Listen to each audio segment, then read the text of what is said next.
Salut à tous, on est parti pour une nouvelle vidéo. On va se poser la question, à quoi ça sert de jouer à des jeux vidéo? On y passe des dizaines, des centaines d'heures, mais à quoi ça sert? Est-ce que ça nous apporte quelque chose véritablement d'un point de vue psychique, cérébral, d'un point de vue mental? Donc, pour moi, il existe trois catégories. La stratégie lente, les réflexes, la vitesse, la rapidité, et les jeux d'aventure. Yu-Gi-Oh! Ça va être de la stratégie lente.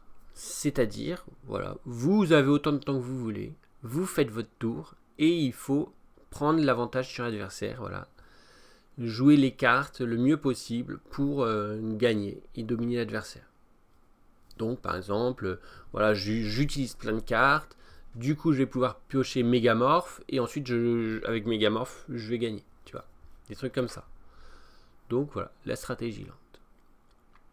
Ensuite, vous avez les jeux d'échecs.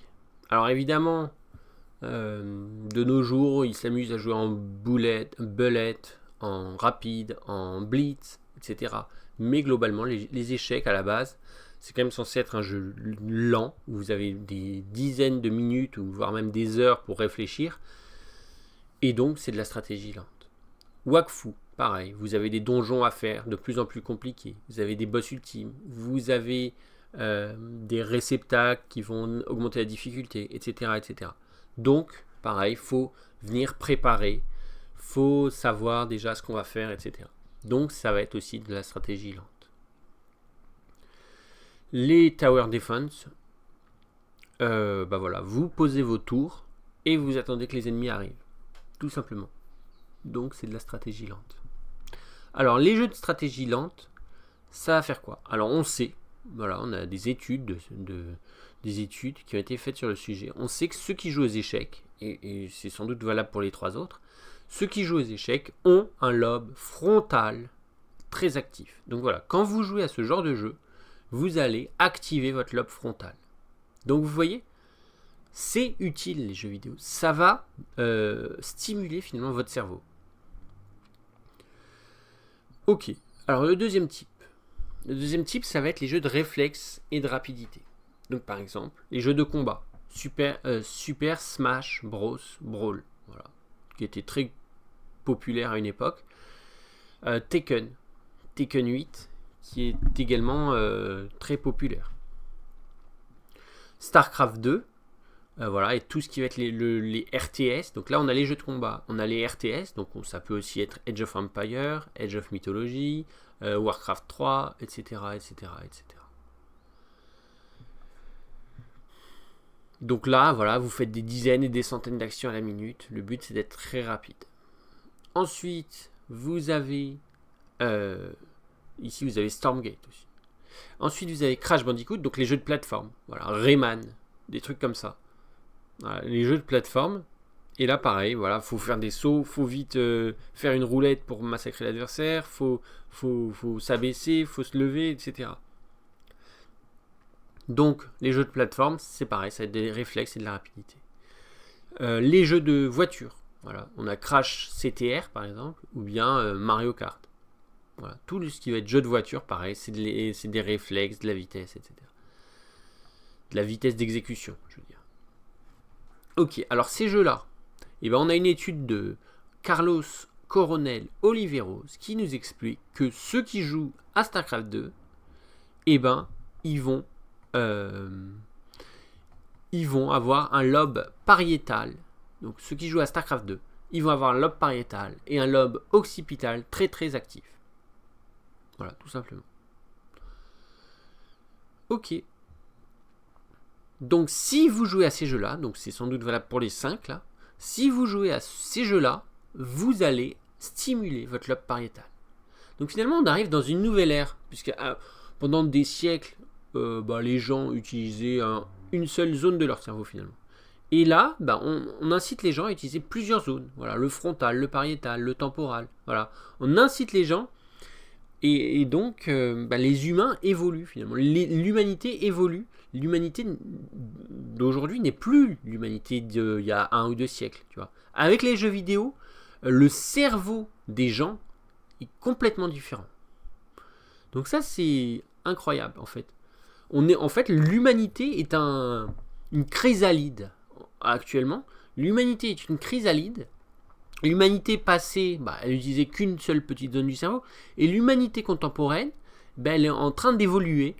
Et dans le futur, sans doute que les humains seront totalement différents d'il y a un siècle ou deux, puisqu'ils auront le cerveau, plusieurs zones du cerveau actives. Ok. Et enfin, on en arrive donc au jeu d'aventure. Alors là, on a quoi ? On a Pokémon. Pokémon jaune, vous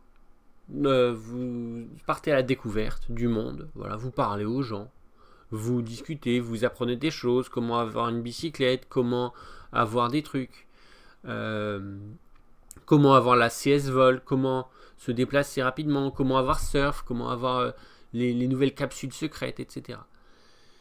Et donc vous êtes à la découverte du monde.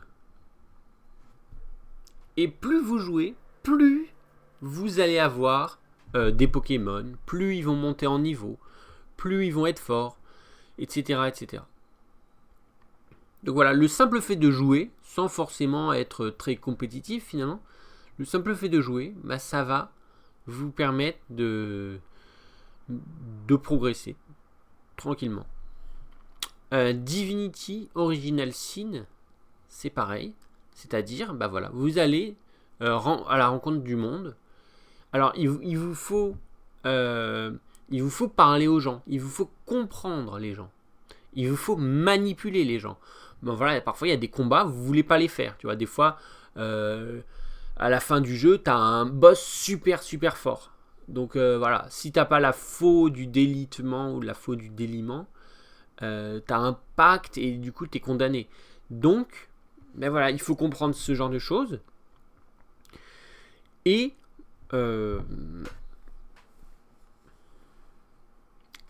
faire avec, tu vois.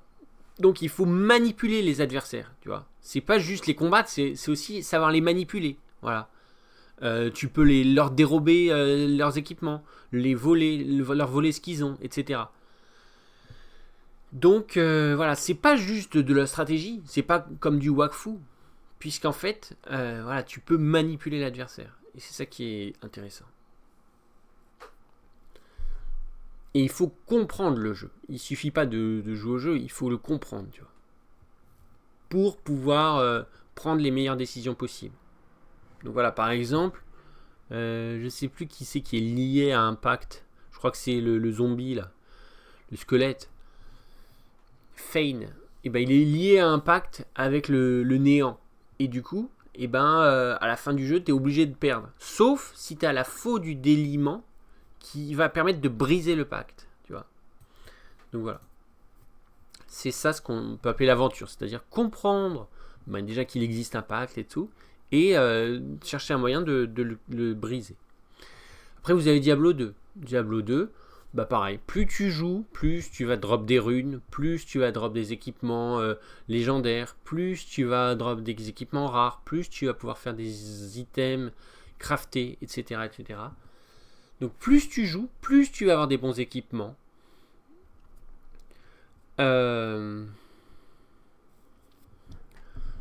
Plus tu vas avoir des bons mots runiques. Et après, une fois que tu as un stuff hyper fumé, c'est très facile de gagner, tu vois.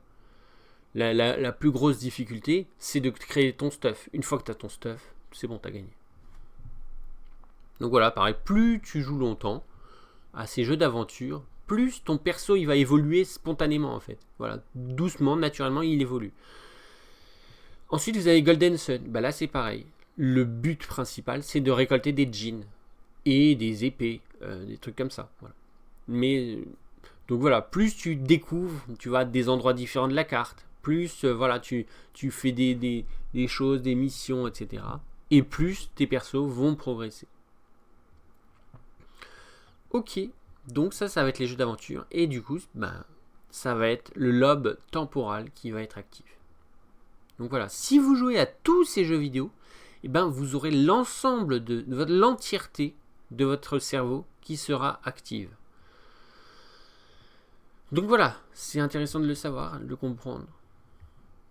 Alors moi, au niveau de la deuxième catégorie, là, c'est vrai que Je suis pas trop fan des jeux, sauf StarCraft 2. C'est le seul jeu à peu près que j'apprécie. Et les RTS en fait. J'aime pas trop les jeux de combat. Je trouve ça assez compliqué, assez répétitif. J'aime pas trop les jeux de voiture. J'aime pas trop les jeux de plateforme. Voilà, pour moi, les RTS, c'est vraiment la meilleure catégorie. Celle que je préfère en tout cas. Mais enfin, je dis pas que c'est pas la meilleure, mais voilà, c'est celle que je préfère.